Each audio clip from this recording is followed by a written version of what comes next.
we honk horns. We honk massive, giant air horns that are back in the back. So what we're going to do today is we're going to do a chain cutting. And once Adam cuts that chain, I want to have everyone here join us in celebrating the way we do every time we roll a bike. Yell, clap, hoot, holler, have fun. We are in the fun business. This is a Harley-Davidson store, and we don't do boring. So Adam, let's grab the cutters and let's head up for the chain cutting.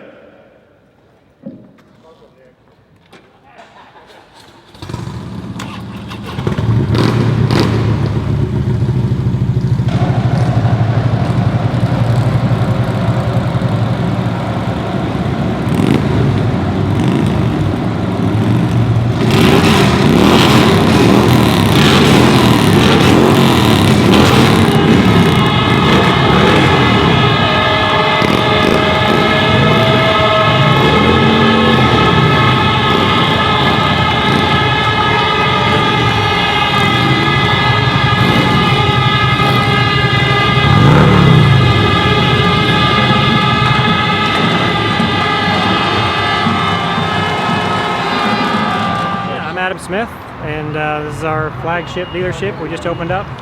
It's got 72,000 square feet. We do over 1,500 bikes a year out of it. On hand at any given time, we've got about 500 to 600 Harleys here on display. And it's the biggest store in Texas and probably top 5 largest stores in the world.